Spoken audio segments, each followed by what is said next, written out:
Hello guys, welcome back to my channel. तो आज तुम लोगों के लिए मैं बायो का एक बहुत ही शानदार चैप्टर लेके आई हूँ। इस चैप्टर का नाम है ह्यूमन हेल्थ एंड डिजीजेस। ये चैप्टर तुम्हें क्लास 12 में मिलेगा। 11th वालों अभी कट लो, 11th की पहले कंप्लीट करो, उसके बाद 12 में आना। 12th वालों अपना एनसीईआरटी खोल के बैठ जाओ। आज होने वाली है तगड़ी वाली रिविजन। क्या होने वाली है? तगड़ी वाली रिविजन। तो एक चीज़ जो मैं नहीं कर पाई, करने का इच्छा था पर नहीं कर पाई, इस चैप्टर के मुझे 2 पार्ट्स बनाने पड़े। तो ये जो है ये पार्ट 1 है, मैं लिख देती हूँ, ये पार्ट 1 है। यहाँ पे क्या क्या डिस्कस करेंगे? यहाँ पे पूरे इम्यून सिस्टम के बारे में बात करेंगे। ये पूरा एक पार्ट होगा। दूसरा पार्ट क्या होगा? एड्स, कैंसर, इन सब के बारे में दूसरा पार्ट करेंगे। वीडियो एक ही दिन में तुम्हें मिल जाएगा, बट पार्ट्स दो दो अलग होंगे। तो प्लीज़ पार्ट 1 को चेकआउट करने के बाद पार्ट 2 को चेकआउट करना बिल्कुल मत भूलना, ठीक है? तो आज पूरे एनर्जी के साथ चलो स्टार्ट हो जाते हैं। ड्रॉपर्स अगर मेरे बैच में आए हैं आप लोग तो प्लीज़ इसको फॉलो कीजिए। पता नहीं आप मेरे भैया बहन कोई भी हो, इसको फॉलो कीजिए। अच्छा लगता है तो मेरा टेलीग्राम प्लीज़ ज्वाइन कीजिए। मैंने एक ही रिक्वेस्ट करनी है, मैं छोटी हूँ बड़ी हूँ मेरे को नहीं पता, मेरा टेलीग्राम ज्वाइन करो। मेरे टेलीग्राम में से PDF निकाल लो। क्या करो? PDF निकाल लो, ठीक है? इतना सही तो करना है। मेरा नाम क्या है? मेरा नाम क्या है? अभी तक अगर याद नहीं हुआ मेरा नाम क्या है तो मैं क्या बताऊँ? ये है मेरा नाम जिसके ऊपर मेरा टेलीग्राम है ना? ये ऊपर ऊपर ऊपर दिख रहा है, ऊपर ये है मेरा नाम। इस नाम के ऊपर मेरा टेलीग्राम है। तो इतना तो तुम कर ही सकते हो ना मेरे लिए। After all I am your sister, I am your Elder sister, younger sister, तो इतना तो कर ही सकते हो। मेरे लिए एक सब्सक्राइब और एक टेलीग्राम को ज्वाइन करना मुझे बहुत ज़्यादा खुशी देती है, बहुत ज़्यादा एनर्जी देती है। तो प्लीज़ सब्सक्राइब करो, लाइक करो चैनल को। अगर अच्छा लग रहा है कंटेंट तो मुझे बताओ, मुझे मैसेज करो, मुझको बहुत खुशी होती है ये सब जान के, ठीक है? तो चलो, बहुत बात कर लिया हम लोगों ने, अभी चैप्टर स्टार्ट करते हैं, ठीक है? अभी चैप्टर स्टार्ट करते हैं। ओके, तो आज हम लोग बात करने वाले हैं मेनली इम्यून सिस्टम के बारे में। तो उससे पहले हमें जानना है कि इम्यून सिस्टम क्या होता है। इम्यून सिस्टम क्या होता है? तो इम्यून सिस्टम क्या होता है? इम्यून सिस्टम वो होता है क्या डाबर च्यवनप्राश? नहीं नहीं नहीं, वो तो इम्यून सिस्टम को बढ़ा रहा है ना, पर वो तो इम्यून सिस्टम बना नहीं रहा है, वो तो बढ़ा रहा है, बना नहीं रहा है। हमारा जो इम्यून सिस्टम है उसका सबसे इजी डेफिनेशन है overall ability of host to fight disease causing organism. तो इम्यून सिस्टम का मतलब है overall ability of a host to fight disease causing organisms. अभी डिजीज कॉजिंग ऑर्गेनिजम्स कौन होते हैं? ये डिजीज कॉजिंग ऑर्गेनिजम्स मेनली तुम्हारे होते हैं पैथोजन। इनको हम लोग जनरली पैथोजेंस कहते हैं। Okay, these are pathogens. समझ आया? ये हम इम्यून सिस्टम की बात कर रहे हैं, डिजीज कॉजिंग ऑर्गेनिजम्स पैथोजन होता है। इसको मैं थोड़ा सा हाईलाइट कर देती हूँ ताकि याद रहे। ओके, ये हो गया पैथोजन। ओके, समझ गए, ठीक है? अब यहाँ पे हम लोग क्या क्या जानने वाले हैं। पहले तो है कि एंटीजन। एंटीजन एक प्रकार का क्या होता है? एंटीजन हमारी बॉडी में घुसने वाले दुश्मन होते हैं। दुश्मन होते हैं, समझ लो। ये इंडिया और किसी भी रैंडम कंट्री का नाम ले लेते हैं। इंडिया के साथ पाकिस्तान ज़्यादा जाता है, तो चलो इंडिया पाकिस्तान का वॉर है, पाकिस्तान हमारा दुश्मन है, यानी कि antigen, antigen is Pakistan. Okay, antigen हमारा दुश्मन है। और इंडिया क्या है? इंडिया क्या है? इंडिया है एंटीबॉडीज़। इंडिया है एंटीबॉडीज़। दिख रहा है? इंडिया है एंटीबॉडी। एंटीबॉडी हमारे बॉडी में क्या काम करते हैं? एंटीबॉडीज़ हमारी बॉडीज़ में क्या काम करता है? जब पाकिस्तान इंडिया में घुसने की कोशिश करता है, इंडिया क्या करता है? इंडिया बुलेट फायरिंग करता है कि नहीं करता है? इंडिया बुलेट फायरिंग करता है। तो एंटीबॉडीज़ क्या होते हैं? These are the bullets, these are the bullets to protect the body. यानी कि हमारी बॉडी को प्रोटेक्ट करने के लिए जो एंटीबॉडीज़ हैं वो बुलेट जैसा काम करती है। अच्छा, एंटीजन क्या होता है मेनली? ये एक फॉरेन पार्टिकल होता है। क्या होता है? Foreign particle. ऐसा एक फॉरेन पार्टिकल होता है एंटीबॉडी, ऐसा एक फॉरेन पार्टिकल होता है जिस पार्टिकल को देख के हमारे बॉडी के जो सेल्स हैं, इस फॉरेन पार्टिकल्स को देख के cells of body gets warned. यानी कि वो लोग बहुत ज़्यादा वार्न्ड हो जाते हैं कि ये सेल गड़बड़ लग रहा है, इसमें कुछ गड़बड़ है, इसीलिए वो क्या हो जाते हैं? वो वार्न्ड हो जाते हैं। एंटीजन ऐसा एक फॉरेन पार्टिकल है जिसको देख के हमारे बॉडी के सेल्स वार्न्ड हो जाते हैं। वो वार्निंग देते हैं एक दूसरे को कि जो भी है वो सही नहीं है। क्या है? जो भी है वो सही नहीं है, ठीक है? इतनी देर तक हम लोग समझ गए। अब क्या करेंगे? टाइप्स ऑफ इम्यूनिटी पे आएंगे, ठीक है? Types of immunity. Types of immunity. तो टाइप्स ऑफ इम्यूनिटी में जो पहला चीज़ हम लोग देखने वाले हैं उसका नाम है innate immunity. Innate immunity, innate immunity. Okay, तो इनेट इम्यूनिटी में हमें क्या क्या दिखता है? सिंपली ये एक जेनेटिक इम्यूनिटी है। सॉरी, थोड़ा सा ग्लिच हो गया। तो हम लोग इनेट इम्यूनिटी के बारे में बात कर रहे थे। इनेट इम्यूनिटी में क्या होता है? ये जनरली हमारा जेनेटिक इम्यूनिटी होता है। क्या होता है? Genetic immunity. जेनेटिक इम्यूनिटी होती है हमारी। ओके, जेनेटिक इम्यूनिटी होती है। ध्यान यहाँ पे रहना चाहिए, ध्यान यहाँ पे रहना चाहिए। ये इम्यूनिटी कैसी होती है? ये बाय बर्थ इम्यूनिटी होती है। बाय बर्थ इम्यूनिटी, जो इम्यूनिटी मेरे शरीर में जन्म से है, उस इम्यूनिटी की बात हो रही है यहाँ पे, ठीक है। और ये क्या होता है? नॉन स्पेसिफिक होता है। नॉन स्पेसिफिक इम्यूनिटी, यानी कि इसको कोई फ़र्क नहीं पड़ता कि मेरे कंट्री पे पाकिस्तान अटैक कर रहा है या ऑस्ट्रेलिया अटैक कर रहा है। अटैक तो हो रहा है, मेरे कंट्री पे, मेरे नेशन पे अटैक हो रहा है तो गोली चलाओ। दुश्मन से उसे फ़र्क नहीं पड़ता, दुश्मन को मारना है, यही उसका एम है, ठीक है। उसे कोई भी दुश्मन से फ़र्क ही नहीं पड़ता है, उसको बस दुश्मन को मारना है। इसीलिए वो नॉन स्पेसिफिक इम्यूनिटी है। यानी कि जो इम्यूनिटी दुश्मन को नहीं देखता है, बस गोलियां चलाते जाता है, वो होता है नॉन स्पेसिफिक इम्यूनिटी। और स्पेसिफिक इम्यूनिटी कौन होता है? जो जानता है ये वो दुश्मन है, ये दुश्मन है, इसके लिए कुछ और करूँगा, उसके लिए कुछ और करूँगा, वो होते हैं स्पेसिफिक इम्यूनिटी वाले। तो अभी हम लोग नॉन स्पेसिफिक की बात कर रहे हैं। तो नॉन स्पेसिफिक इम्यूनिटी का मतलब है, जिन लोगों को नहीं पता होगा था कि मेरा दुश्मन कौन है, उन्हें बस पता होता है ये दुश्मन है, गोली चलाना है हमें, ठीक है। सबसे बेस्ट तरीका है समझने का। ओके, चलो नेक्स्ट स्लाइड पे आते हैं। इसके 4 बैरियर्स होते हैं। यही जो हम लोग कर रहे हैं, इसके 4 बैरियर्स होते हैं। क्या होते हैं? इसके 4 बैरियर्स होते हैं। 4 बैरियर्स होते हैं इसके। पहले बैरियर की बात करते हैं। One is the physical barrier. Sorry, हाँ, फिजिकल बैरियर, सही तो बोल रही थी मैं। फिजिकल बैरियर होता है। इसमें क्या होता है? जनरली इसमें हमें 2 टाइप्स के बैरियर्स देखने को मिलता है। पहला वाला है स्किन। स्किन हमारी बॉडी का सबसे बड़ा बैरियर है, ठीक है, क्योंकि स्किन से सबसे ज़्यादा पैथोजेंस घुसने की कोशिश करता है। क्योंकि स्किन तो आउटर लेयर होता है ना, it's the outer layer. It's the outer layer है ये। तो यहाँ से सबसे ज़्यादा क्या करता है? पैथोजन एंट्री होने के चांसेस होते हैं। पैथोजन एंट्री चांसेस ज़्यादा होता है यहाँ पे, ठीक है। एक तो स्किन है, दूसरा वाला क्या है? दूसरा वाला है म्यूकस कोटिंग। क्या है? Mucus coating. Okay, mucus coating है।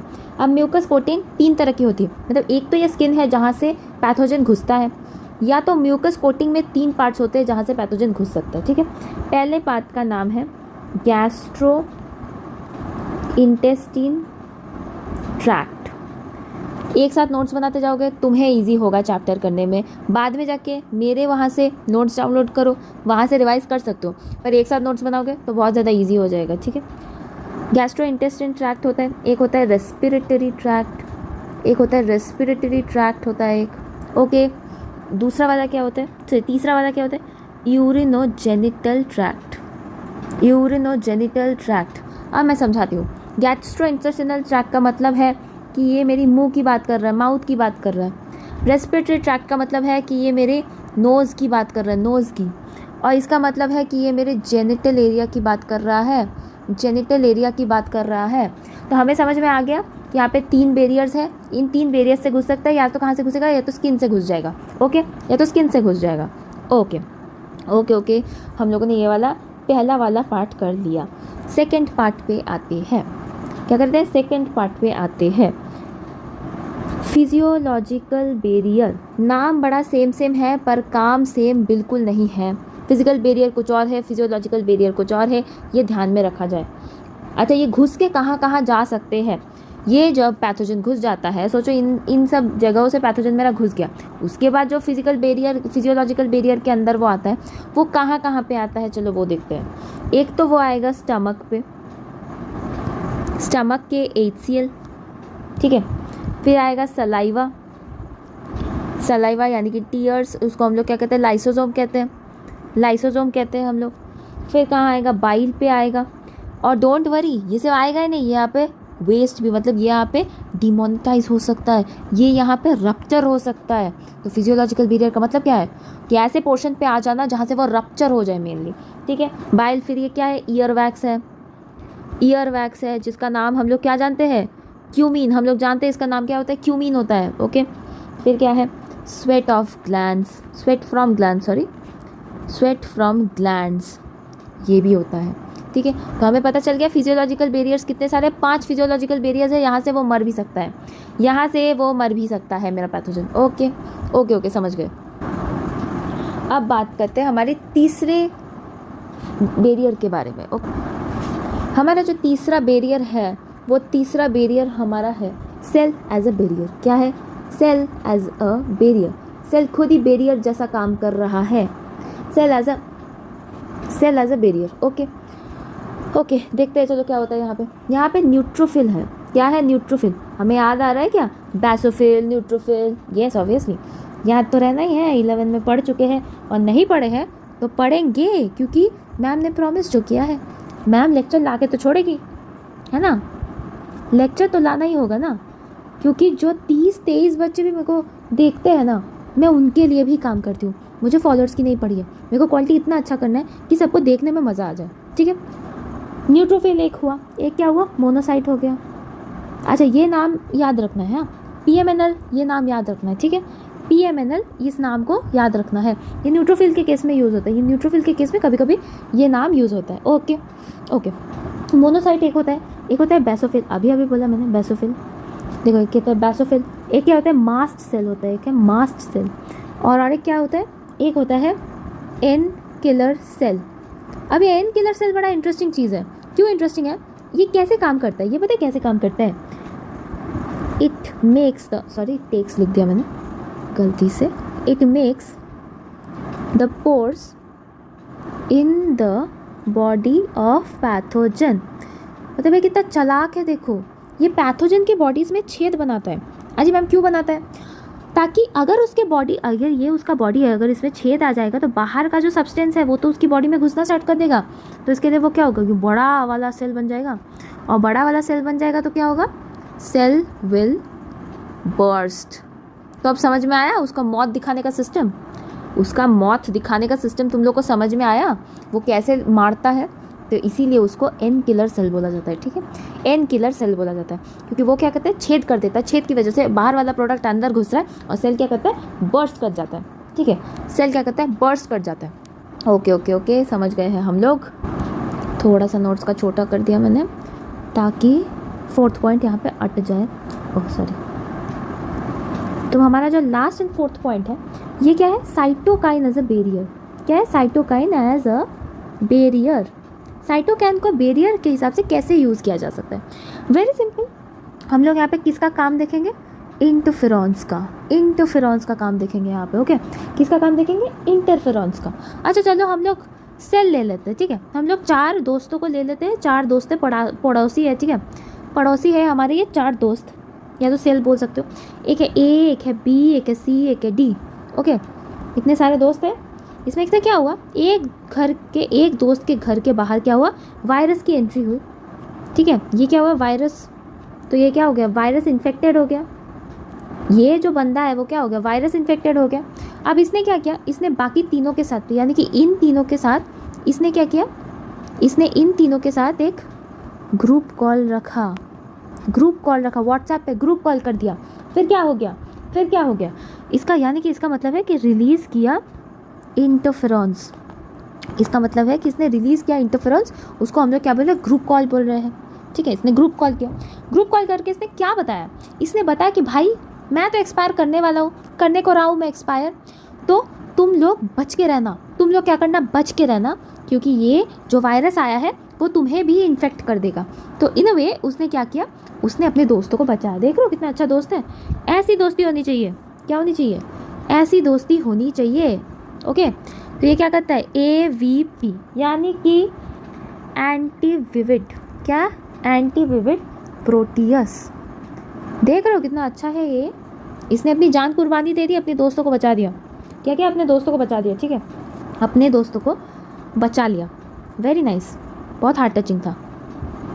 काफ़ी पसंद आया मेरे को। थोड़ा सा इसको छोटा कर देती हूँ, ये ना अटेगा नहीं सही से। अब सही है। ओके, तो यहाँ पे सेल एज ए बैरियर हो गया, साइटोकाइन एज ए बैरियर हो गया। अभी भी अगर किसी को प्रॉब्लम हो रहा है तो वो भी बता दो। ये वाला जो सेल है इसने क्या किया, इन सेल्स को वार्निंग दे दिया, इन तीनों सेल्स को इस सेल ने क्या किया, वार्निंग दे दिया, ठीक है, कि वायरस मेरे अंदर घुस चुका है, तुम लोग भागो, ठीक है, तुम लोग भाग जाओ। उसके लिए क्या हुआ, इंटरफेरॉन रिलीज हुआ, यानी कि ग्रुप कॉल हो गया। उसके बाद क्या हुआ, ये तीनों सेल्स बच गई, इन्होंने अपना अपना जुगाड़ कर लिया, ये शहीद हो गया। क्या हो गया, ये शहीद हो गया, ठीक है। तो एक बार सेल ए के लिए बहुत ज़ोर की तालियां हो जाए। एक बार सेल ए के लिए बहुत ज़ोर की तालियां हो जाए, ठीक है। ओके ओके ओके, तो ये वाला पार्ट हो गया हम लोग का। अच्छा, अदर बैरियर्स होते हैं, रुको मैं बताती हूँ। अदर बैरियर्स होता है, जैसे कि इनके बारे में भी हम लोग बाद में जानेंगे। एक होता है इन्फ्लामेटरी बैरियर्स, ठीक है, ये एक बैरियर होता है। या तो दूसरा वाला क्या होता है, कॉम्प्लीमेंट बैरियर्स दिख रहा है आई होप। तो ये अदर बैरियर्स होते हैं, ठीक है, इनके बारे में भी बात करेंगे। ओके, अब नेक्स्ट स्लाइड पे चलते हैं। चलो, अब हम लोग इम्यूनिटी नंबर 2 पे आ चुके हैं। क्या कहते हैं, हम लोग इम्यूनिटी नंबर 2 पे आ चुके हैं, जो कि है एक्वायर्ड इम्यूनिटी। इससे पहले हम लोग अभी तक इतनी देर तक क्या पढ़ रहे थे, हम लोग इतनी देर तक पढ़ रहे थे इनिट इम्यूनिटी, ठीक है, जो जन्मांतर से स्टार्ट होता है, जो इम्यूनिटी जो बाय बर्थ रहता है, उसे हम लोग क्या कहते हैं, एक्वायर्ड इम्यूनिटी। तो क्या बोल दिया मैंने, सॉरी, जो जन्म से रहता है उसे कहते हैं innate immunity. I am very sorry for the inconvenience. जो जन्म से रहता है उसको हम लोग कहते हैं इनेट इम्यूनिटी। तो एक्वायर्ड इम्यूनिटी क्या है, very simple to guess, I hope बहुत लोगों ने गेस कर भी लिया। एक्वायर्ड ड्यूरिंग लाइफ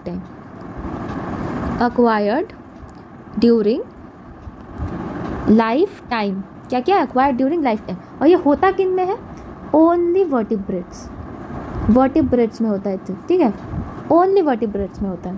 ओके, समझ गए मैम हम लोग। अब इसके कुछ फीचर्स हैं, इसके कुछ फीचर्स हैं, गोल्डन फीचर्स है एकदम। पहले फीचर की बात कर लें, ये है पैथोजन स्पेसिफिक। अरे वही वाला पॉइंट जो मैं पहले स्लाइड पे समझा रही थी, सॉरी सेकेंड स्लाइड पे समझा रही थी। क्या बोला था मैंने तब, कि वो क्या करता है, नॉन स्पेसिफिक पैथोजन क्या कर रहा था, वो दुश्मन नहीं देख रहा था, चाइना से है, पाकिस्तान से है, दुश्मन नहीं देख रहा था, बस गोली चला रहा था। क्या कर रहा था, गोलियां चला रहा था सिर्फ, ठीक है। ये क्या करेगा, ये जानता है ये पाकिस्तान है, ये ऑस्ट्रेलिया है, ये साउथ अफ्रीका है, ठीक है। तो वो जानता है कि कौन सा देश है, ठीक है। तो वो क्या करेगा, वो इन सबको पहचानता है, यानी कि वो इन्हें अलग अलग तरीके से मार सकता है, वो इन्हें अलग अलग तरीके से हरा सकता है। समझे मैं क्या बोलने की कोशिश कर रही हूँ, समझ रहे हो। वो इनको अलग अलग तरीके से जानता है, हरा सकता है। इसका मतलब क्या है, ये जनरली इन लोगों की वीक पॉइंट्स भी जानता है। ओके, तो पहला पॉइंट हमें मिल गया, ये पैथोजन स्पेसिफिक है, ठीक है। सेकंड पॉइंट क्या है, डाइवर्सिटी का मतलब ये है कि वो हर किसी का नाम जानता है, कोई उसको डरा नहीं सकता। क्यों, क्योंकि वो हर किसी का नाम जानता है। इट नोज ऑल मेरा हैंडराइटिंग बहुत ख़राब हो रहा है। It knows all the pathogens. Okay. Third क्या है, सेल्फ या नॉन सेल्फ डिफरेंशिएशन। ओके, ये क्या है, सेल्फ एंड नॉन सेल्फ। इसका मतलब क्या है, वो अपने सेल को जानता है, वो दुश्मन वाले सेल्स को जानता है। ऐसा नहीं कि वो अपने सेल पे गोली चला रहा है, पर ये नॉन पैथोजन स्पेसिफिक होता तो वो अपने सेल पे भी गोली चला सकता था, समझे। इसका मतलब क्या है, ये खुद के सेल्स को जानता है। It can recognise its own cells. Okay, वो जानता है कौन सा उसका है और कौन सा उसका नहीं है। ओके, फोर्थ पॉइंट जो कि फैंटास्टिक पॉइंट्स में से एक है, मेमोरी। ये मैंने फैंटास्टिक पॉइंट्स इसीलिए कहा क्योंकि ये पैथोजन को याद रख सकता है, यानी कि ये पैथोजन को आइडेंटिफाई कर सकता है कि तू तो मेरे पास आया था। Pathogen identification if entered the body. अगर उसने एक बार भी तुम्हारी बॉडी पे कदम रखा है तो मेमोरी क्या कर सकता है, मेमोरी वो जान जाएगा। मेमोरी को पता है क्या पता है कि तू तो मेरे घर आया था, पिछले बार तो तू बच के चला गया बच्चू, पर इस बार तू बच के नहीं निकलेगा। उसको पता है, उसको इस बार पता है कि उसको कैसे हराना है, समझे। समझे? उसको पता है कि उसको कैसे हराना है। तो हमें क्या क्या मिला? 4 पॉइंट्स मिले। पैथोजन स्पेसिफिक मिला, डाइवर्सिटी मिला, सेल्फ नॉन सेल्फ मिला, मेमोरी मिला, हमें डिफरेंट फीचर्स मिले। ठीक है, मेमोरी के बारे में थोड़ा सा और बात करते हैं। ठीक है, और थोड़ा सा बात कर लेते हैं। मेमोरी क्या होता है? जनरली तो मेमोरी जो होता है वो प्राइमरी भी होता है, प्राइमरी होता है एंड सेकेंडरी होता है। ठीक है, प्राइमरी होता है, सेकेंडरी होता है। अब प्राइमरी का मतलब है फर्स्ट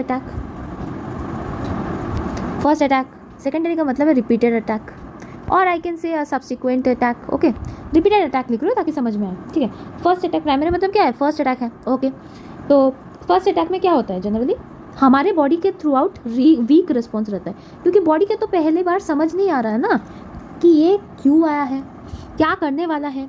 बिकॉज द वायरस और the pathogen is very much unidentified to my body. तो उसका रिस्पॉन्स क्या होगा? उसका रिस्पॉन्स वीक होगा। क्यों वीक होगा? क्योंकि उसे तो पता ही नहीं है ना कि क्या करने वाला है, उसको तो कोई आइडिया नहीं है क्या करने वाला है, इसलिए उसका रिस्पॉन्स होगा वीक रिस्पॉन्स। ओके, वैसे ही जब सेकेंड टाइम वो बॉडी में घुस रहा है तो उसे पता है, मेरे बॉडी को पता है कि वो किधर जाएगा, किधर से अपना काम शुरू करेगा और वो क्या क्या करेगा। तो इस केस में हमारा बॉडी हाई ट्यून्ड काम करता है। हाई ट्यून्ड यानी कि वो प्रिपेयर्ड है, वो बिल्कुल तैयार है कि ये क्या करेगा और मुझे उसके बाद कौन सी चाल चलनी है, वो पूरी प्रिपेयर्ड है। ओके, फिर क्या होता था? क्योंकि इसके बॉडी में वीक रिस्पॉन्स होता था प्राइमरी के केस में, तो हील होने में लॉन्गर टाइम लगता था, लॉन्गर टाइम टू डाई। और इसकी बॉडी में क्या होता है? Shorter time to die, shorter time to die. Okay, shorter time to die. समझ गए क्या होता है? पूरी समझ गए। ओके, इसको थोड़ा सा इधर लेके आती हूँ मैं। हाँ नहीं, इधर, हाँ बस, ठीक है। अब इनके कुछ एंटीबॉडीज़ है, जैसे कि प्राइमरी का जो एंटीबॉडी है, इसके एंटीबॉडी का नाम है IgM। ठीक है, ये इसका एंटीबॉडी है। वैसे इसका भी एंटीबॉडी है, वो है IgG। ठीक है, तो ये याद रखना है कि इसका एंटीबॉडी है IgM, इसका एंटीबॉडी है IgG। तो हमने क्या किया? मेमोरी के बारे में कुछ पॉइंट्स जान दिए, जो कि एक्स्ट्रा पॉइंट्स के हिसाब से हमारे बुक में दिया हुआ है। ठीक है, हमारे बुक में दिया हुआ है। ओके, हम लोग जान चुके हैं। ठीक है, अब हम लोग पढ़ेंगे लिम्फॉइड ऑर्गन्स के बारे में। क्या करेंगे? लिम्फॉइड ऑर्गन्स के बारे में पढ़ाई करेंगे। आज बारिश बहुत हो रही है, कमेंट्स पे बताना किधर किधर बारिश हो रही है। बहुत अच्छा मौसम है आज। लिम्फॉइड ऑर्गन्स, ठीक है। लिम्फॉइड ऑर्गन्स में हम लोग बेसिकली क्या जानेंगे? बेसिकली हम इसके ऑरिजिन के बारे में जानेंगे, ऑरिजिन। फिर हमने उसकी मैच्योरेशन जानेंगे, मैच्योरेशन।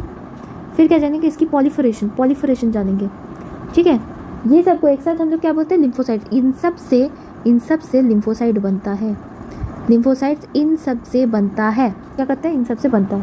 ओके, तो पॉलीफरेशन के 2 पार्ट्स हैं। ठीक है, पॉलीफरेशन के पहले 2 पार्ट्स हैं। क्या है? प्राइमरी वंस और दूसरा है सेकेंडरी वंस। ठीक है, एक है प्राइमरी वंस, दूसरा है सेकेंडरी वंस। ओके, तो प्राइमरी वंस में कौन कौन रहता है? जनरली इसमें रहते हैं बोन मैरो और रहता है थाइमस जो हमारी इम्यूनिटी का राजा होता है। ठीक है, सेकेंडरी वंस में क्या क्या रहता है? MALT रहता है। ये क्या है मैं बाद में बताती हूँ। इसका फुल फॉर्म इतना याद रखना कि इसका फुल फॉर्म है म्यूकस एसोसिएटेड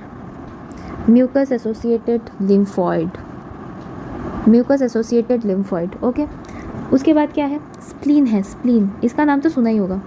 फिर क्या है? लिम्फॉइड खुद है। फिर क्या है? पेयर्स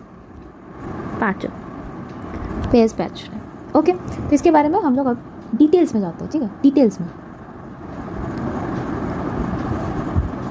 तुम्हारा जो प्राइमरी लिम्फॉइड है, हमारा प्राइमरी लिम्फॉइड क्या करता है? हमारा प्राइमरी लिम्फॉइड क्या काम करता है? तो जनरली ये जो लिम्फोसाइट है हमारे बॉडी में, जो लिम्फोसाइट है उसकी खुद की एक ऑरिजिन होती है, एक मैच्योरेशन होता है। ठीक है, तो उसकी जो फॉर्मेशन है, फॉर्मेशन का मतलब क्या है? ऑरिजिन है। और क्या है उसका? Difference into antigen specific. क्या है? Antigen specific. तो इसका सीधा मतलब क्या हो गया कि एक तो इसका ऑरिजिन है। क्या है? एक इसका ऑरिजिन है और एक है मैच्योरेशन। एक है ऑरिजिन, एक है मैच्योरेशन। अभी जो बोन मैरो है हमारे पास, ये जो बोन मैरो है,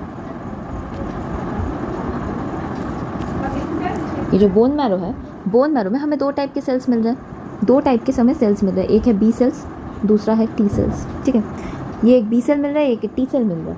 तो ये बी सेल का बी ये कहाँ से आता है? ये जनरली आता है बर्ड्स ऑफ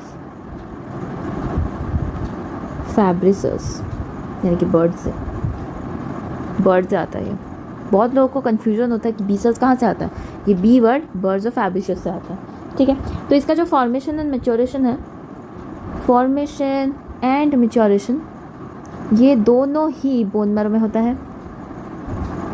बी सेल्स की बात कर रही हूँ, बी सेल्स की बात कर रही हूँ, ये दोनों ही बोन मैरो में होता है।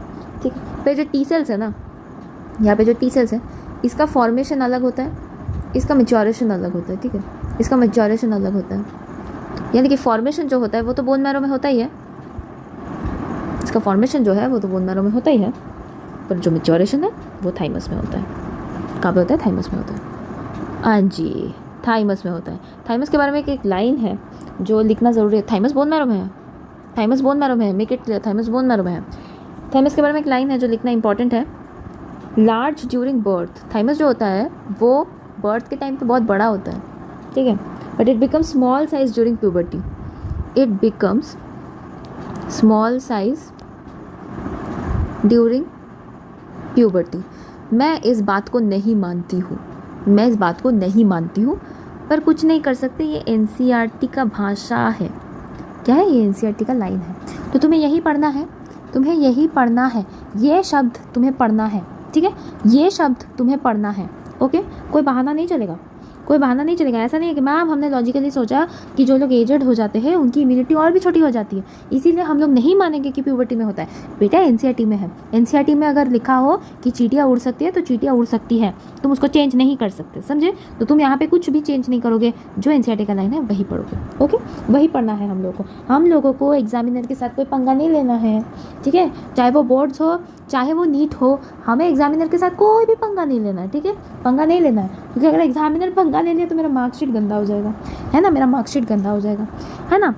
चलो हम लोगों ने कर लिया, तो अब हम लोग क्या करेंगे? अब हम लोग सेकेंडरी लिम्फॉइड करेंगे। क्या करेंगे? Secondary lymphoid, secondary lymphoid, secondary lymphoid organs, secondary lymphoid organs.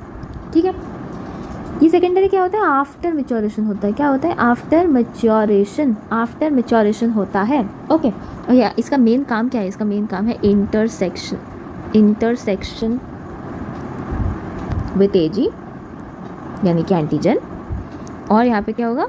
Proliferation, proliferation यानी कि इफेक्टर हो जाएगा, इफेक्टर।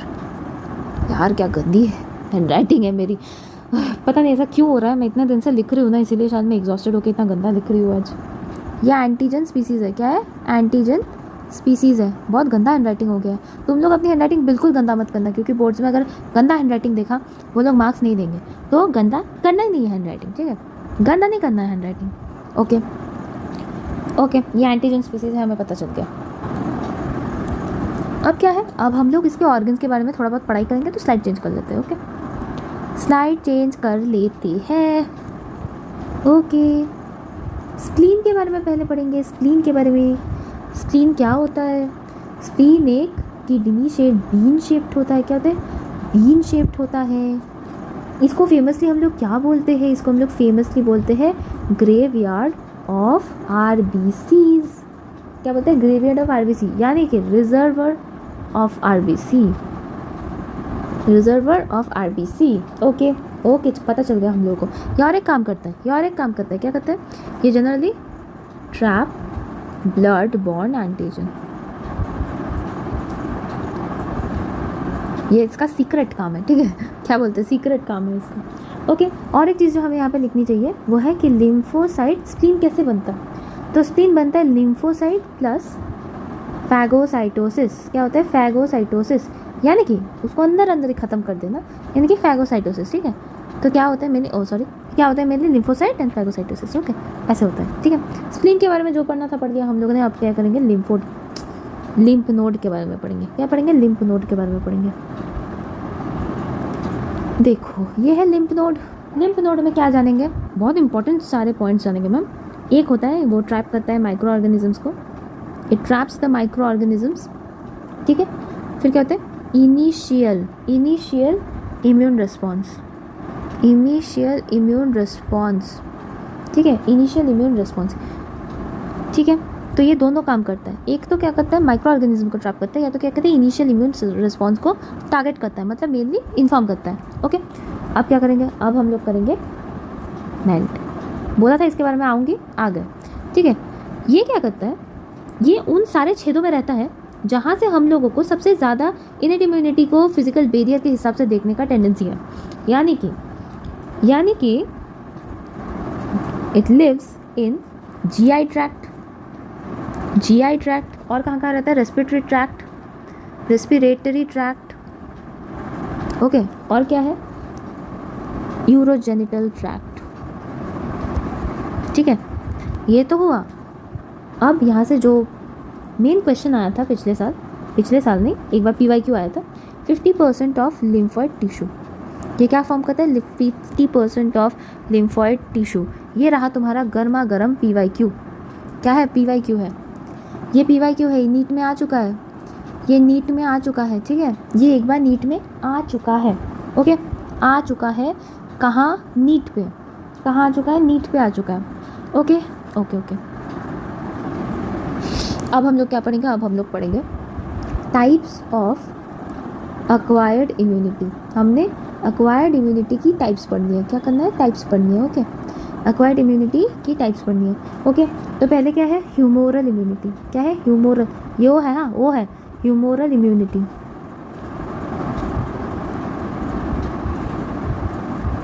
Humoral immunity. और इस साइड में क्या होगा, cell mediated immunity, cell mediated immunity, okay. तो देखो यहाँ पे हमारा जो ह्यूमरल इम्यूनिटी होता है, यहाँ पे हमें क्या मिलेगा, हमें जनरली यहाँ पे एंटीबॉडी मिलेगा ब्लड में, एंटीबॉडी इन ब्लड, क्या मिलेगा, एंटीबॉडी इन ब्लड, ओके, समझ गए। एंटीबॉडीज़ में हमें क्या मिलेगा, एंटीबॉडी जो है वहाँ से मुझे क्या मिलेगा, बी सेल्स, और बी सेल्स को कितने भागों में डिवाइड करें, एक है प्लाज्मा, दूसरा है मेमोरी के बारे में तो सब जानते हैं कि वो लॉन्ग टर्म है, ठीक है, प्लाज्मा क्या है, शॉर्ट टर्म के लिए है, ओके। सेल मीडिएटेड सेल्स में आते हैं, यहाँ पे हमें क्या मिलता है, जनरली हमें यहाँ पे T लिम्फोसाइट्स मिलता है, क्या मिलता है, T लिम्फोसाइट्स मिलता है, ओके। तो T लिम्फोसाइट्स मतलब क्या है, यहाँ पे 4 भागे आएंगे हमारे पास, एक है T हेल्पर, एक है T किलर मतलब वो वाला किलर सेल्स, ठीक है, एक है T सप्रेसर, ओ गॉड, और दूसरा है, ओ माय गॉड कहाँ से निकालूँ मैं, चौथा है T मेमोरी, ठीक है, T मेमोरी, लिखने का पोजीशन बहुत गलत हो गया, मेमोरी, ओके। तो ये T किलर का क्या काम है, इसका मेन T किलर का क्या काम है, ये क्या करते हैं, दे रिलीज परफोरेंस रिलीज करता है, और क्या करता है, लिम्फोटैक्सिन रिलीज करता है, जिसकी वजह से छेद की वजह से, बर्स्ट की वजह से मौत, किसकी, सेल की मौत, तुम्हारी नहीं, तुम्हारी अभी मौत नहीं आनी चाहिए क्योंकि नीट आ रहा है, इसलिए मौत की कोई सवाल ही नहीं उठती है। रुको तो, अजीब लग रहा है थोड़ा सा, हो गया एंटीबॉडी, ठीक है सर, ओके। तो ये हम लोगों ने एक्वायर्ड के टाइप्स के बारे में बात कर ली, ठीक है, एक्वायर्ड के टाइप्स के बारे में हमने बात कर लिया। अब हम लोग बहुत इंपॉर्टेंट एक चीज़ देखने वाले हैं, यहाँ से अटेंशन दुगनी रखो, क्या रखो, दुगनी रखो, ठीक है, दुगनी अटेंशन रहनी चाहिए यहाँ तक, रुको, हाँ दुगनी अटेंशन रहनी चाहिए यहाँ तक। ये है स्ट्रक्चर ऑफ एंटीबॉडी, क्या है, स्ट्रक्चर ऑफ एंटीबॉडी, बहुत ज़्यादा इम्पॉर्टेंट, ठीक है। एंटीबॉडी को अब तक हम लोग क्या जानते थे, एंटीबॉडी बहुत सुन लिया, एंटीबॉडी होता क्या है, एक ग्लाइकोप्रोटीन है, एंटीबॉडी क्या है, एक ग्लाइकोप्रोटीन है, ठीक है, एंटीबॉडी एक ग्लाइकोप्रोटीन है। जनरली 4 चेन्स होते हैं इसके, ठीक है, 4 चेन्स होते हैं, उनमें से 2 हेवी होता है, 2 लाइट होता है, क्या होता है, 2 लाइट होता है, ओके। तो हेवी वालों में कितना अमाइनो एसिड रहता है, 450 अमाइनो एसिड्स, 450 अमाइनो एसिड्स रहता है और लाइट वाले में 220 अमाइनो एसिड्स रहता है। कितना रहता है? 220 अमाइनो एसिड्स रहता है। ओके, इतना तो समझ गए। आप ड्राइंग करते हैं चलो एंटीबॉडी का, थोड़ा सा स्पेस ले लेते हैं। चलो इसको ना नीटली ड्राइंग करना है, ठीक है? बहाना नहीं सुनूंगी मैं, नीटली ड्राइंग करना है इसका।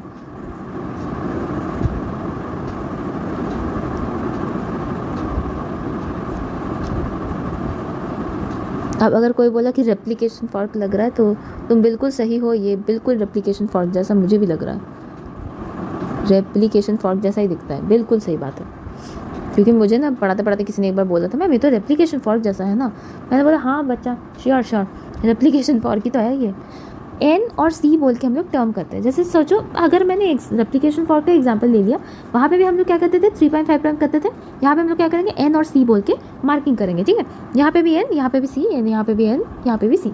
ओके, तो हम लोग क्या कर रहे हैं? देखो, 1 2 1 2 1 2 1 2 1 1 2 1 2। ये सब क्या है? ये सब है डाई सल्फाइड बॉन्ड, जो कितना होता है? 16 होता है नंबर पे, ठीक है?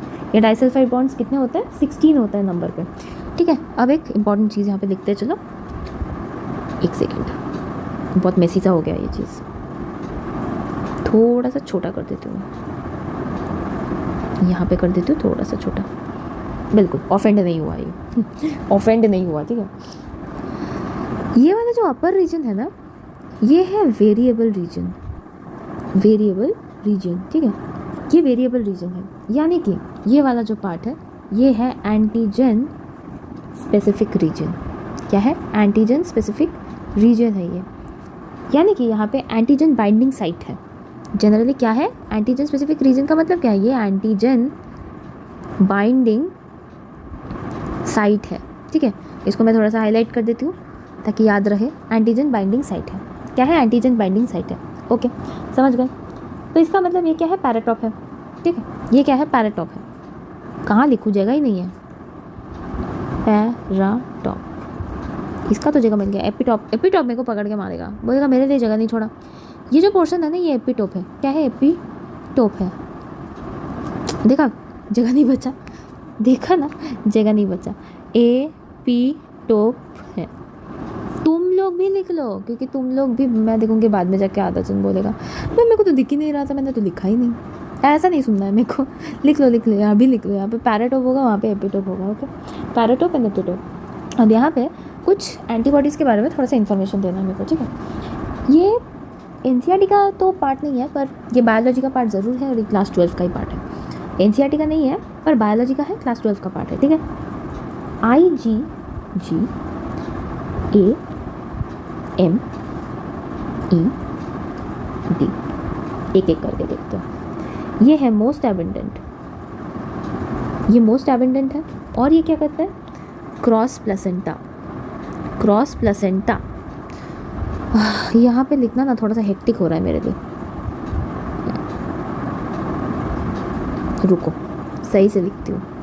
IgG AMED, ठीक है? ये क्या है? मोस्ट एबंडेंट है। मेरे साथ साथ लिखना, हाँ, मोस्ट एबंडेंट है, क्रॉस प्लेसेंटा। मेरे साथ साथ लिखने की पूरी कोशिश करो, ठीक है? Most abundant cross placenta. ये क्या है? सेकंड मोस्ट एबंडेंट है। और क्या है? और है कोलेस्ट्रॉम इसके अंदर है। क्या है? कोलेस्ट्रॉम है इसके अंदर, कोलेस्ट्रॉम प्रेजेंट है इसके अंदर, ठीक है? और डाइमर भी है, ठीक है? डाइमर है। ये क्या है? ये है लार्जेस्ट एंटीबॉडी। क्या है? Largest antibody. IgM क्या है? Largest antibody. 10 पैराटॉप्स, 10 पैराटॉप्स है इसके अंदर, ठीक है? एंटीजन बाइंडिंग साइट, पैराटॉप्स, ठीक है? फिर क्या है? Allergic, allergic response. ई क्या है? एलर्जिक रिस्पॉन्स है, एलर्जिक रिस्पॉन्स। फिर डी क्या है?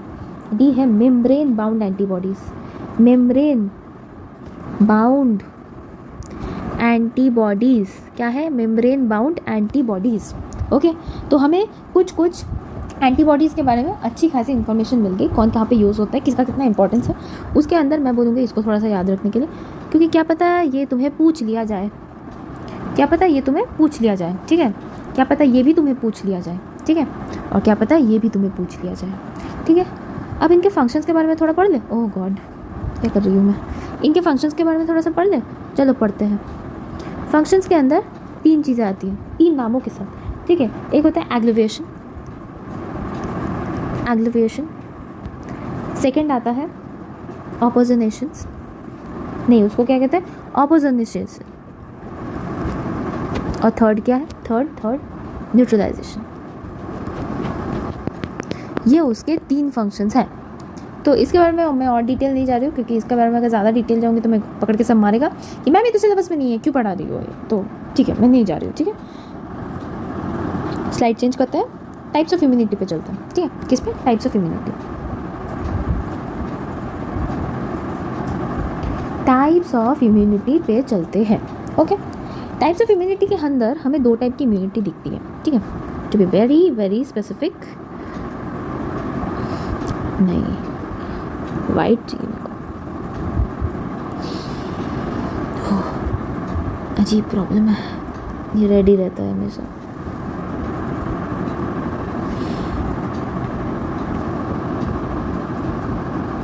कैसे बच्चों जैसे लाइन ड्रॉ कर रही हूँ मैं, जो भी हो। Let's get focus. एक है एक्टिव इम्यूनिटी, और एक क्या है, पैसिव इम्यूनिटी। एक एक्टिव है, एक पैसिव है। एक्टिव में क्या होता है, एक्सपोजर टू एंटीजन। ये क्या कहते हैं, एक्सपोजर टू एंटीजन। ये एंटीजन के पास खुला बॉडी है, ठीक है। बॉडीज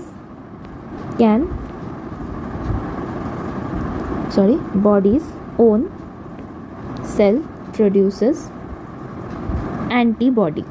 इसमें क्या होता है ना, बॉडी का सेल खुद एंटीबॉडी प्रोड्यूस करता है। क्या कहते हैं, बॉडी का सेल्स खुद एंटीबॉडी प्रोड्यूस करता है। उफ, क्यों ये लाइन स्ट्रेट नहीं होता, मेरे को समझ में आ रहा। हाँ, बॉडी का लाइन क्या करता है, खुद एंटीबॉडीज प्रोड्यूस करता है, ठीक है। अब क्योंकि खुद का चीज़ है तो थोड़ा स्लो होता है। क्या होता है, थोड़ा सा स्लो होता है, पर क्या होता है, लॉन्ग लास्टिंग होता है। खुद के चीज़ जो तुम खुद बनाते हो ना, वो स्लोली बनता ज़रूर है पर लॉन्ग लास्टिंग होता है। क्या होता है, लॉन्ग लास्टिंग होता है। एक्सपोजर टू एंटीजन होता है। अब देखो, जैसे मैंने खुद का चैनल खोला है तो इसीलिए स्लो फॉलोअर्स बढ़ेंगे, पर बढ़ेगा तो एक दिन श्योर ना, बढ़ेगा एक दिन श्योर, और ये लॉन्ग लास्टिंग चलेगा। वादा है मेरा तुमसे कि ये लॉन्ग लास्टिंग चलेगा, ठीक है। इम्यूनिटी भी वैसे ही काम करती है। पैसिव के बारे में जान लेते हैं थोड़ा सा। पैसिव ने क्या गलती कर दी भाई, उसके बारे में जान लेते हैं। Readymade antibody. क्या है, रेडीमेड एंटीबॉडीज़ है इसके पास, ठीक है। लॉन्ग टर्म है, मतलब लॉन्ग, और शॉर्ट लास्टिंग है। शॉर्ट लास्टिंग है एक्चुअली, लॉन्ग नहीं, सॉरी, फास्ट होता है। इसको फास्ट लिखना चाहिए था, लॉन्ग लिख दिया गलती से मैंने। ये क्या होता है, ये लॉन्ग होता है, ठीक है। और ये क्या होता है, रेडीमेड एंटीबॉडी होता है। तो दोनों के अंदर डिफरेंस तो काफ़ी अच्छे से पता चल रहा है, ठीक है। काफ़ी अच्छे से पता चल रहा है कि दोनों के अंदर कहाँ डिफरेंस है, ठीक है, कहाँ डिफरेंस है, ओके। तो एक्टिव इम्यूनिटी के भी पार्ट होते हैं, ठीक है, पार्ट्स होते हैं एक्टिव इम्यूनिटी के। देख लेते हैं, चलो एक्टिव इम्यूनिटी के पार्ट्स देख लेते हैं, ओके। कौन सा, हाँ ये क्या होता है, एक होता है नेचुरल एक्टिव इम्यूनिटी, एक होता है नेचुरल एक्टिव इम्यूनिटी, एक क्या होता है आर्टिफिशियल। क्या होता है, आर्टिफिशियल, ठीक है। एक होता है नेचुरल एक्टिव और दूसरा होता है आर्टिफिशियल। नेचुरल एक्टिव के केस में क्या होता है, नेचुरल इन्फेक्शंस बाय माइक्रोब्स। यहाँ पे क्या होता है, जो इन्फेक्शन हो रहा है ना, वो नेचुरली हो रहा है, बाय माइक्रोब्स हो रहा है, ठीक है। बाय माइक्रोब्स हो रहा है, किससे हो रहा है, बाय माइक्रोब्स हो रहा है। और यहाँ पे जो आर्टिफिशियल है, ये वीक एंटीजेंस है। ये क्या होता है, vaccine, weak antigens, sorry antigens, weak antigens होते हैं। यानी कि इसमें इम्यूनाइजेशन हो जाता है। क्या होता है, इम्यूनाइजेशन हो जाता है, ठीक है, इम्यूनाइजेशन हो जाता है, ओके। अब पैसिव इम्यूनिटी में क्या है, थोड़ा सा इसको छोटा कर देती हूँ क्योंकि पैसिव इम्यूनिटी इधर ही लिखना है, पर डोंट वरी, जब तुम लोग इसको जूम करोगे तब आई होप तुम्हें देखने में प्रॉब्लम, क्या हो गया ये, मैंने अभी भी सिलेक्ट मारा था ना। मैं आशा करती हूँ तुम्हें देखने में प्रॉब्लम नहीं होगा, ठीक है। नहीं, ये लंबा हो गया, थोड़ा सा था। ये समझ में आ रहा है क्या, आई होप समझ में आ रहा है। नहीं आए तो वो कमेंट करके बताना प्लीज़, ऐसे चुप मत मार जाना, हाँ ठीक है, हो गया। पैसिव के लिए जगह बन गया। देखो, इसे बोलते हैं प्लेस मैनेजमेंट। ये सब कुछ सीखना पड़ता है ना। नेचुरल, जैसे इसका भी नेचुरल है, इसका भी आर्टिफिशियल है, ठीक है। इसका नेचुरल, इसका भी आर्टिफिशियल। देखो नेचुरल एंड आर्टिफिशियल। नेचुरल में किसको लाए, प्लासेंटा, जो हमारी बॉडी में ऑलरेडी प्रेजेंट है, जो माँ ने बना के दिया है हमें, पर हमें ही मिल रहा है, बना बनाया चीज़ मिल रहा है, हमें मिल रहा है, माँ ने हमको बना के दिया है, ठीक है। प्लेसेंटा माँ ने हमें बना के दिया है, माँ खुद बनाई है, ठीक है। फिर क्या है, कोलेस्ट्रॉम, जिसके अंदर क्या रहता है, IgA रहता है, माँ ने खुद हमें बना के दिया है। क्या क्या, माँ ने खुद हमें बना के दिया है, ठीक है, समझ गए। यहाँ पे क्या है, ATS यानी कि एंटी टिटेनस सीरम। ATS मैं अभी शॉर्ट में लिख रही हूँ, एंटी टिटेनस सीरम हमें मिलता है, पर क्या मिलता है, इट्स अ प्रोड्यूस थिंग, किसी और के ऊपर अप्लाई हुआ है तब मिल रहा है, ठीक है, इट्स अ प्रोड्यूस थिंग, ठीक है। तो ये क्या होता है, एंटी टिटेनस सीरम, ठीक है, ये एक है। और सीरम, और एक होता है serum against snake's venom. Serum against snake's venom हमें मिल रहा है, बनाना मिल रहा है, पर प्रोडक्ट पहले बना हुआ था।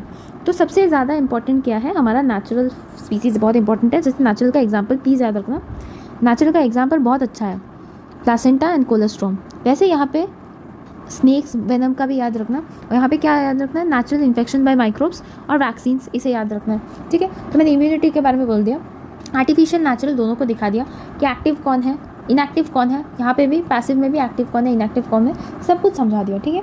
तो मैंने क्या किया, मैंने यहाँ पे तुम लोगों की टाइप्स ऑफ इम्यूनिटी ख़त्म की, ठीक है, ख़त्म किया मैंने। अब स्लाइड चेंज करते हैं, स्लाइड चेंज किया, कर लिया। यहाँ पे हम लोग अभी क्या करेंगे, इम्यूनाइजेशन करेंगे। क्या करेंगे, इम्यूनाइजेशन। प्लीज़ अगर हैंडराइटिंग समझ में नहीं आ रहा है तो मेरे को प्लीज़ बताना। हाँ, इसका प्रिंसिपल क्या होता है, इसका प्रिंसिपल बहुत सिंपल है, इसका प्रिंसिपल है मेमोरी, ओके, इसका प्रिंसिपल है मेमोरी, इसका और कोई प्रिंसिपल नहीं है। इसको हम लोग दो पार्ट्स में डिवाइड करें दो पार्ट्स में डिवाइड, यस श्योर करेंगे। एक होता है एक्टिव इम्यूनाइजेशन, एक होता है passive immunisation, active immunisation, passive immunisation. Active के केस में कौन कौन आता है, पोलियो आता है, पोलियो वैक्सीन, क्योंकि वो क्या होता है, एक्टिव वक्त पे दिया जाता है, ठीक है। अरे यार, फिर क्या आता है, HPV मतलब कि हेपेटाइटिस के लिए जो आता है। फिर आता है DPT मैं बता देती हूँ, बहुत लोगों को नहीं पता है, डिप्थेरिया, ये अलग अलग है, ठीक है, कॉमा देके लिखना है, डिप्थेरिया परसिस्टिव, टिटेनस, ये अलग अलग आता है। ये 10 में ICSE में दिया हुआ था, मुझे को याद नहीं आ रहा है CBSE में था या नहीं, बट शायद तुम लोगों ने पढ़ा है इसके बारे में, ओके, शायद तुम लोगों ने पढ़ा है इसके बारे में। ये क्या है, ये है प्रीफॉर्म्ड, क्या है, प्रीफॉर्म्ड एंटीबॉडीज़। जो प्रीफॉर्म्ड एंटीबॉडीज़ होता है ना, वो क्या करता है, वो बहुत क्विक रिस्पॉन्स देता है, यानी कि बहुत जल्दी काम करता है, क्विक रिस्पॉन्स, ठीक है। फिर क्या है, फिर है स्नेक वेनम। बोला मैंने पहले कि स्नेक वेनम का टिटेनस। और ये जो पोर्शन है, ये पोर्शन यानी कि ये पोर्शन यहाँ से आया था हमारा गर्मा गर्म PYQ। क्या आया था, गर्मा गर्म PYQ, ठीक है। और एक चीज़ जो मैं यहाँ पे लिखना चाहती थी, RDNA टेस्ट, उसके लिए क्या होता है, रिकॉम्बीवैक्स, ये मिला लेना, NCERT में है, क्या है, HP, ठीक है। और क्या है, हेपेटाइटिस बी, देखो RDNA टेस्ट है, ठीक है, जो कि हमें क्या मिलता है, ईस्ट से, ठीक है। ये वाला पार्ट क्या है, ये वाला पार्ट भी हाईली इंपॉर्टेंट है, ठीक है, PYQ वाला सेक्शन है, या PYQ वाला पार्ट है, जो भी बोलो, ठीक है, ओके। ये वाला पार्ट भी हम लोग का हो गया, ठीक है। अब क्या करेंगे, अब करेंगे एलर्जी। बहुत नाम सुना है ना एलर्जी का, मुझे तो इससे एलर्जी है, उससे एलर्जी है, आज एलर्जी पढ़ेंगे, क्या है एलर्जी, क्यों है एलर्जी, ये सब कुछ पढ़ेंगे, ठीक है। एलर्जी को हम लोग कभी कभी और क्या कहते हैं, कभी कभी हम उसे हाइपर सेंसिटिविटी कहते हैं, हाइपर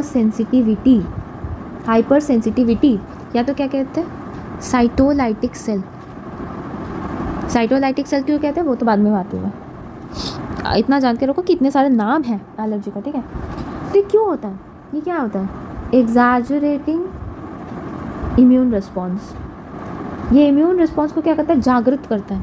क्या कहते हैं, जागृत का मतलब पता है तुम्हें, किसी को उकसाना, तड़पाना, उसे कहते हैं जागृत, कहते हैं उसको। इम्यून रिस्पॉन्स को क्या कहते हैं, एग्जैजरेटिंग करता है, ठीक है। इसका मतलब मेरे इम्यून सिस्टम को ट्रिगर करता है, ठीक है। एलर्जन कुछ भी हो सकता है, ठीक है। एलर्जन क्या होता है, एलर्जी कॉजिंग एजेंट्स होता है एलर्जन। तो एलर्जन जो है ना, कुछ भी हो सकता है, मतलब ये तो पोलन हो सकता है, और क्या हो सकता है, डस्ट हो सकता है, कोल्ड हो सकता है, हीट हो सकता है, फ्लावर्स हो सकता है, फिर क्या हो सकता है, बहुत लोगों को मैंने देखा प्रॉन हो सकता है, एग्स हो सकता है, क्या हो सकता है, एग्स हो सकता है। तो बहुत मैनी फैक्टर्स, मैनी मोर, बहुत सारी चीज़ों में बहुत सारी चीज़ों को एलर्जी है, ठीक है, एलर्जी है। एलर्जन कुछ भी हो सकता है, एलर्जन कुछ भी हो सकता है। पर अगर हम लोग टाइप्स ऑफ एलर्जी की बात करें, थोड़ा अगर हम लोग टाइप्स ऑफ एलर्जी की बात करें, टाइप्स ऑफ एलर्जी, अगर हम लोग टाइप्स ऑफ एलर्जी की थोड़ी सी बात करें, यहाँ हमें पता चलेगा एक होता है हे फीवर, एक होता है हे फीवर यानी कि अचानक से छींक उठना, कास उठना, ये पोलन एलर्जी के लिए होता है।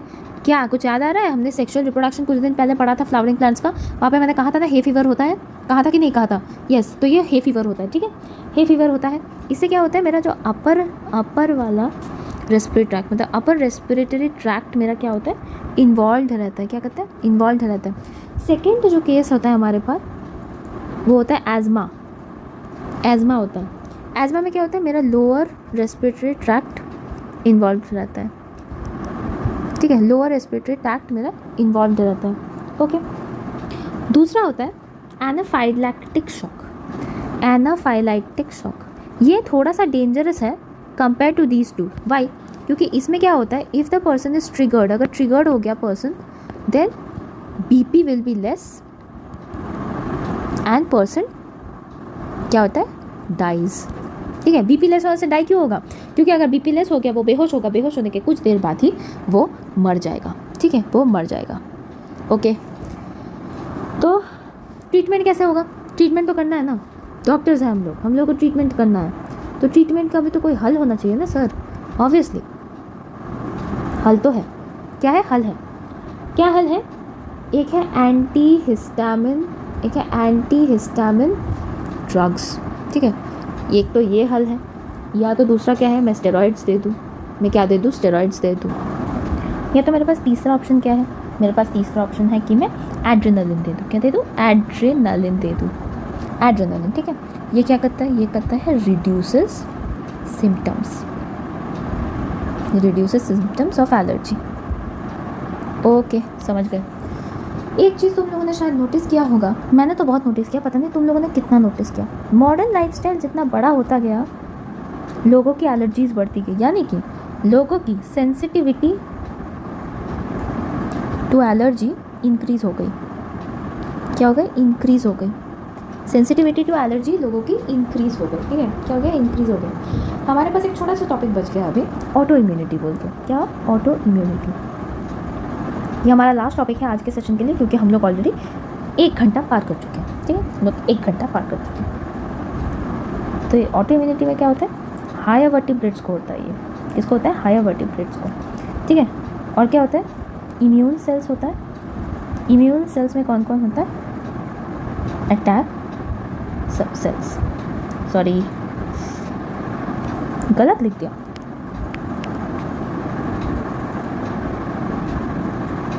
अटैक सब सेल्स।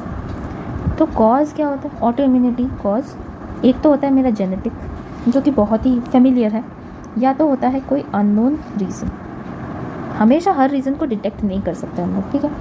एग्जाम्पल के तौर पे क्या करें, आरए यानी कि रियोमेटॉइड आर्थराइटिस, आर्थराइटिस के बारे में तो सुना ही होगा, आर्थराइटिस मीन्स नी पेन, जोड़ों में दर्द, जोड़ों में दर्द किन किन्होंने सुना है, बोलते हैं ना बहुत बुढ़े दादुआ, मेरे जोड़ों में दर्द है, उसको हम लोग क्या कहते हैं, रियोमेटॉइड आर्थराइटिस कहते हैं। फिर क्या होता है, सोरियासिस होता है, सोरियासिस। फिर क्या होता है, विटिगो होता है, विटिगो। फिर क्या होता है, मायस्थेनिया ग्रेविस, क्या होता है, मायस्थेनिया ग्रेविस। और फिर क्या होता है, IDDM, ओके, IDDM। अब मैं बताऊँ, ऑटो इम्यूनिटी से हमें 2 बहुत मैजिकल क्वेश्चंस मिल गए थे PYQ के तौर पे। एक तो ये खुद एक क्वेश्चन था 2016 PYQ, ठीक है। और ये जो पूरा चीज़ मैंने अभी लिखा तुम लोग के लिए, ये एग्जाम्पल्स, ये क्वेश्चन था PYQ 2018 नीट का, हाँ जी नीट का, ठीक है।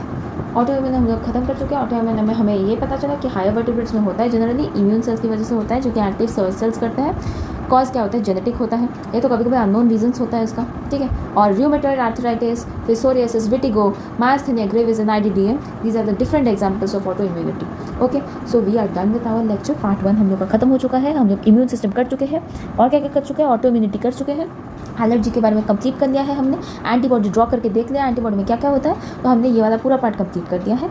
Now we will be studying the AIDS and cancer in part 2। What we will be studying the AIDS and cancer in part 2। अगर तुम्हें वीडियो अच्छा लगे तो प्लीज़ वीडियो को लाइक कर दो। मेरा जो PDF है, मेरा PDF टेलीग्राम से जाओ, मेघा चक्रवर्ती के नाम से मेरा PDF जो है वो डाउनलोड कर दो। क्या कर दो? डाउनलोड कर दो। मैं फिर से लिख रही हूँ, ये जो PDF है, ये PDF किधर मिलेगा? टेलीग्राम पे मिलेगा। और टेलीग्राम का नाम क्या है? मेघा चक्रवर्ती। क्या है? मेघा चक्रवर्ती है। अगर तुम्हें मैं अच्छी लगती हूँ तो तुम मेरे इंस्टा को फॉलो कर सकते हो। मेरे इंस्टा का नाम है द फेक मी, ऑब्वियसली क्योंकि ये मेरा एजुकेशनल चैनल है। मेरा ओरिजिनल अकाउंट में तुम्हें देने भी नहीं वाली हूँ, ठीक है। और मुझे टेलीग्राम पे फॉलो करना, मुझे टेलीग्राम पे फॉलो करना, ओके। मुझे टेलीग्राम पे प्लीज़ फॉलो कर देना। और क्या बताऊँ मैं, और इस PDF को कलेक्ट करो। ये पार्ट 1 था, ठीक है, ये पार्ट 1 था, ये पार्ट 1 था। इसमें पूरा इम्यूनोलॉजी हुआ, इम्यूनोलॉजी इसमें पूरा कंप्लीट हुआ। सो पार्ट 2 जो तुम्हें मिलेगा, पार्ट 2 भी तुम्हें किधर से मिलेगा? तुम्हें मेरे टेलीग्राम से ही मिलेगा। अगर लेक्चर नहीं भी देख रहे हो तो प्लीज़ एटलीस्ट कुछ ना करो तो इन PDFs को डाउनलोड करो। और PDFs को भी डाउनलोड नहीं कर रहे हो तो सबसे अच्छा मैं बोलती हूँ बायोलॉजी ईज़ को डाउनलोड कर लो। क्या कर लो? बायोलॉजी ईज़ को डाउनलोड कर लो। Biology ease is the best thing to revise, best thing to revise. इससे अच्छा कुछ हो नहीं सकता रिवीजन के लिए, इससे अच्छा कुछ नहीं हो सकता रिवीजन के लिए। Okay, so we are done with it. हमारा पार्ट 1 कंप्लीट हो चुका है। इसका पूरा नोट करो। इसको नोट करने के बाद अपना NCERT एक बार पढ़ लो पूरा, उसके बाद तुम देखोगे तुमको कोई प्रॉब्लम नहीं होगा, ठीक है। तो अभी के लिए इतना ही, हम लोग नेक्स्ट लेक्चर पे मिलते हैं। तब तक स्टे ट्यून्ड एंड बाय।